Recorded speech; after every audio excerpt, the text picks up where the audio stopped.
This is WLHL News with Emmy Award-winning anchorman Kron Burgundy. I will drink to that. Hello, I'm Kron Burgundy, WLHL News with the Newsmaker Studio. You like to smoke? I sure do. All right, let's get serious. Especially if you're over 50, and you are, or you wouldn't be watching right now. A growing number of those old farts are like us. They're turning to an alternative to their meds and finding it in cannabis to take care of, here it is, pain, sleep, arthritis, stress, neuropathy, nymphomania. I don't think it treats that. But anyway, they're coming back to marijuana for the first time in probably 30 years. It's a different game out there, isn't it, you old fart? Lots stronger. Where are the seeds? Who knew? They're coming back in big ways. People over 50 are spending about $800 a year on cannabis product. I think that's what my research tells me. Now, where do we go from here, friends? Well, I want to tell you, cannaboomers, I'm going to coin that phrase. Somebody write that down before this asswipe takes it from me. All right.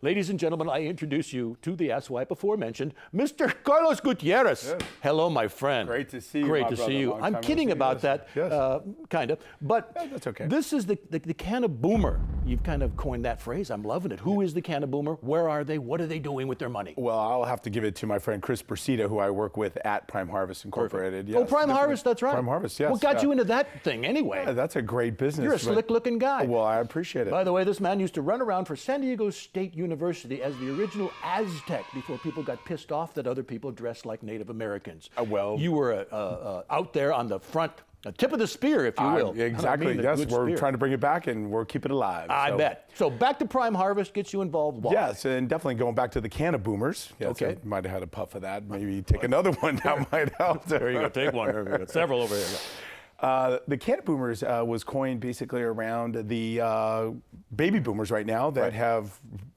probably partaken in cannabis within the 60s, 70s, and then let it go for a while because, what the government has done to it and saying it was a negative connotation. Absolutely. So now they're seeing with all the research that's been coming out, which we need more, which we go back to the Community Alliance program, that the cannaboomers are really seeing that this research has come to help them. Pain, sleep, neuropathy, MS, et cetera, cancer, appetite, just the whole 9 yards. Well, and it's a natural med other than the opiates, which is an epidemic right now that you go on any news channel or Time or KPBS and you're seeing it's killing 160 people a day, Kron. And, states that do allow medicinal cannabis are finding that about a 25% drop in opioid-related deaths. Exactly. Incredible. Which is huge. What's the Alliance things you were talking about? Community Alliance program, we created that. My co-founder and I, Dwayne Alexander, wanted to give back to the community. So we're doing education, access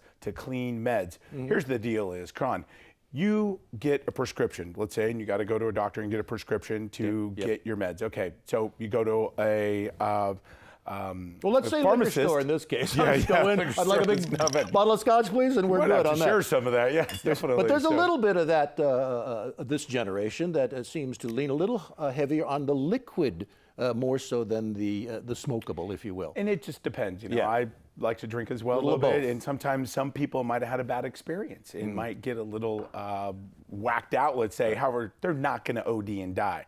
But going back to that, you go to a dispensary when you get your license, and you got someone behind, some kid that's 23, 24 that's recommending this weed or try this and that. Whereas to go get your meds, you have to go to a pharmacist that's had years and years of college. So what we want to do with the Community Alliance program is get more education out there and get more people educated on what are you dealing with? How can these meds, the green meds, help? Carlos knows his shizzle-madizzle. In fact, if you're on your way to the medi shop, go ahead and rewind the tape and watch this again. Go in, talk to a bud tender. They'll recommend but not prescribe. That's the key element there. Yes, definitely. You can't, and they don't have the education. Nevertheless, Community Alliance program, we're hosting it with different doctors. So we have one that we're bringing over from Spain, Cristina Sanchez, in July 19th. Right here in San Diego? San Diego, communityallianceprogram.org. You can go onto that. You'll see it. And then we have one of the doctors from the Center for Medicinal Cannabis Research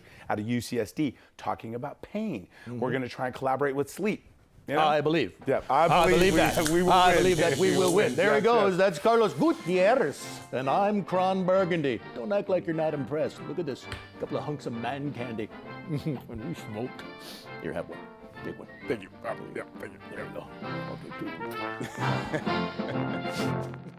two. You've been watching Kron Burgundy, WLHL News.